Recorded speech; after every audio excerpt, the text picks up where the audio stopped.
হচ্ছে যারা বিবাহিত, দিনের বেলা যদি বিবাহিত কেউ ভালোবাসার আতিশায্যে তার স্ত্রীকে জড়িয়ে ধরে কিংবা কিস করে, এই কিসিং এর কারণে এবং হাগিং এর কারণে, ভালোবাসা প্রকাশ করার কারণে এগুলোতে রোজা ভাঙে না।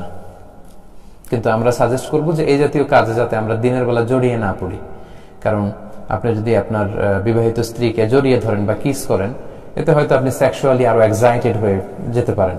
হয়তো এক পর্যায়ে আপনি একেবারে ফাইনাল ডেস্টিনেশনে চলে গেলে আপনি হয়তো ফিজিক্যাল ইন্টিমেসিতে গেলেন বা ফিজিক্যাল ইন্টারকোর্সে গেলেন, আপনি একটা হারাম কাজ করে ফেলেন। এবং আগেই আমরা এ ব্যাপারে সতর্ক করেছি যে সেক্ষেত্রে আপনার শুধু কাজা করলেই হবে না, কাফারাও দেওয়া লাগবে, এবং এটা একটা বড় ধরনের ওয়ার্নিং এবং মহাবিপদে তখন আপনি পড়ে যাবেন।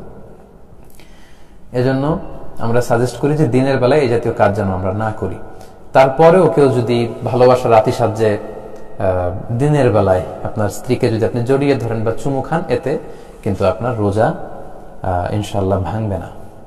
এর দলিল হচ্ছে সহিহ মুসলিমের হাদিস, আম্মা জান আয়েশা রাদিয়াল্লাহু তাআলা আনহা, আল্লাহ রাসূল সাল্লাল্লাহু আলাইহি ওয়াসাল্লামের প্রিয়তমা সহধর্মিণী, তিনি নিজেই বর্ণনা করছেন যে তিনি বলছেন, কানা নবিয়্যু সাল্লাল্লাহু আলাইহি ওয়াসাল্লাম ইউকাব্বিলু ওয়া হুয়া সাঈম।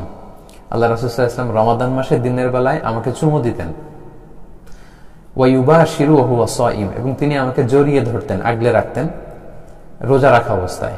তো এটাই প্রমাণ করে যে চুমু দিলে বা স্ত্রীকে জড়িয়ে ধরলে, কিস করলে বা হাগ করলে, এতে করে কিন্তু আপনার রোজা ভাঙবে না। তবে আমরা এটাকে সাজেস্ট করি না, যেহেতু এটার কারণে আপনি সেক্সুয়ালি এক্সাইটেড হয়ে যেতে পারেন এবং আপনি বড় ধরনের কবিরা গুনাহে লিপ্ত হয়ে যেতে পারেন। তবে কারো যদি নিজের ওইরকম কন্ট্রোল থাকে, তাহলে এরকম ঘটনা যদি ঘটে যায়, তাহলে আপনার রোজা ভাঙবে না ইনশাআল্লাহ।